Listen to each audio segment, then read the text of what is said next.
Luke, thank you for taking a minute to sit with me and to chat. I'm really excited to hear a little bit about your story and your background. To get started, can you give a quick introduction and share a little bit about your background? Yeah, sure, and nice to be here, so thank you for having me. My name's Luke Williams. I'm the Chief Operating Officer of Elements Talent Consultancy. We're a business based between the UK and the US, and we provide embedded talent acquisition services to all types of companies, both big and small, high growth and more stable. And we've been in business for the last 10 years. Can you tell me a little bit about what embedded talent services means? So we're trying to bring best of class talent acquisition specialists and embed them into your organization so they augment your team, and they will provide, or we will provide to you, services from sourcing of talent, recruitment, but also lots of the project type work that you have alongside. So it could be process development, it could be support for hiring manager interview training, it could be supporting on a diversity and inclusion strategy and how to develop that. So we will work to whatever your greatest challenges are, and part of the reason we exist is to solve some of those most difficult hiring challenges. And for an organization or a company that's thinking about this, what would be a reason to use an embedded service versus just hiring a team and doing it on their own? So I think there's a number of reasons. One is there is a flexibility and a speed that comes with working with us as an embedded solution. I think the second is that our partners, our clients really like is that we work to their systems and their ways of working, but we're bringing world-class people that they themselves might struggle to have access to. And of course, when a consultant from our team turns up to work with you, it's not just them, they're bringing the skills and experience of the 300 other people, all of our intellectual property. So there is something about helping to upskill and increase the knowledge. And we work as part of your team, so the collaboration and the sharing is very, very high. And of course, in certain cases, there's a cost benefit to it as well. I understand you have a background in some strategy consulting and thinking about organizational development from that perspective. How does that inform how you think about talent today and talent services with your customers? It's a good question. A lot of the work that I did as a strategy consultant was advising companies that were going through rapid growth, and typically it was rarely the plan that they were trying to adopt that was a challenge. It was the finding and the bringing of talent that was the hardest problem. So actually a lot of my work was in the strategies around identifying what organization structure they were trying to build, and then sourcing and bringing forward that talent. So the step for me personally, automatically into this talent consulting world from a strategy consulting world, has actually been relatively seamless, because I'm bringing the same thought process and reacting to the same challenges.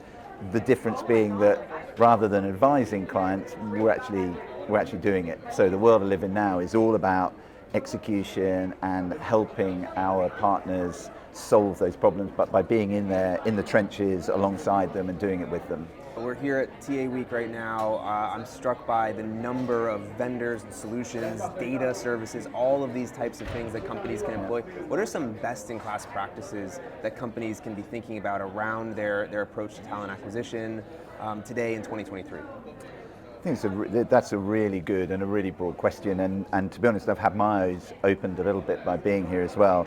I think there's a number of areas. I still think top of the list is around diversity, equity and inclusion.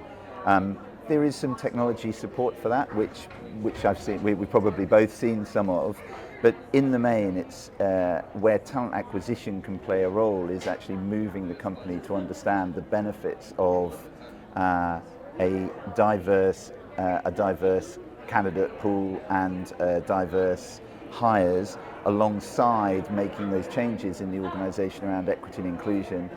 And I think probably the area that I see the greatest influence on is just the need for talent acquisition to keep stepping up in terms of its influence and impact into the organizations that they operate in. And in my mind, and I might say this, I think it should be at the top table. I think chief talent officers should be totally commonplace. And to a degree, we can build on the top of some of the fantastic AI, machine learning, automated support tools that are out there, but this is still an inherently human activity. I always think it's tech with touch. So yes, we should be using some of these sophisticated tools, but it's the behaviors of the people in our organizations that are really going to drive the change. And I believe that the most successful organizations will be those that embrace diversity, for example, in the way they work, and that they still have high touch, highly sophisticated talent acquisition, and then they'll be able to execute their plans, whether they be growth or stability. But everyone needs talent. I don't talk to a chief executive who doesn't have talent right at the top of their list, and yet not every one of those same organizations then behaves in a way that tells you that talent is a number one priority. And that's what we're here to try to help change. What are some, when you are working with your clients, what are some of the distinctions you see between the best-in-class companies, the ones that are not maybe in the top 20%, but in the top 2% or 1%, versus kind of the median companies that are doing okay, and they're not doing a bad job, but they're not just over the edge in terms of just being exceptional at talent acquisition? I think in part it's having they've been very, very thoughtful, the exceptional companies, where they link everything from their overall vision through their strategy, and they directly have a component which is around the talent they want to bring forward. They actively spend time, effort, money building an employee value proposition that ties into the way that they then choose to go into the market with talent acquisition specialists. But it's also linked to the way that their hiring managers are trained to think about how they bring in talent, and it's through the way that they onboard. So it's an entire stream that runs throughout, but almost comes back to my previous point. I think where it's exceptional, it's where the leadership of the business are owning, and ideally the chief executive are owning talent as the number one priority, and do more than pay lip service to it. They run it as one of their key priorities. It'd be in every board agenda. There will be someone who sits at the top table who's responsible for it. And we see time and again where so those are for the exceptional. For those that are more mediocre, there's often just a big disconnect. Verbally, we're very keen, we want the best talent, but the willingness to put effort into building a value proposition, into marketing to that talent, into spending on the talent acquisition process in a meaningful way is lacking. And there is a degree of you get out what you put in, and that we see in our clients. So one of the things that works for us is where we can start working with what may be a great brand and a great company with great opportunities, and we're able to help upskill or up-position the talent acquisition opportunity, particularly where we're then able to permeate and influence into the rest of the business. And then I think the impact of what we can do is fantastic. Absolutely, that resonates for me. So more of a personal question now. What is it that you love about what you do? I think it sounds cheesy, but it's absolutely true. I'm quite recently into the company, so in Element, I love the people. Everyone's an Elamigo in our business.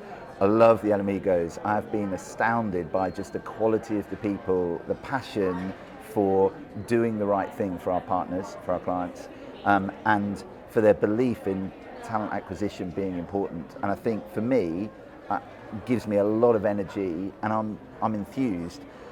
I also look at who we're working with, the types of companies. These are absolutely world-class, ambitious businesses, and that is exciting in itself because I feel like we are helping them be successful on their journey. So I get a lot out of both the partner side, client side, and the team of people that we have and the growing business that we are. Final question for you. Let's imagine that at some point there's a high school or a college student watching this interview, and they say, I like what Luke's doing. I want to follow that path. What would be your advice to that person?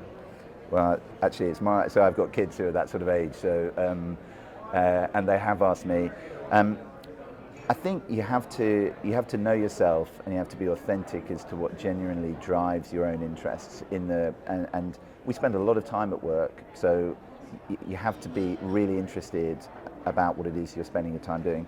And if you have a passion around other people, if you're high on empathy and you have a high social awareness, I think this is a fabulous occupation, way to spend your career through talent acquisition. And I think, and this is quite an exciting development, for a long time talent acquisition has been potentially a stepping stone to other roles and other parts of maybe of HR within an organisation.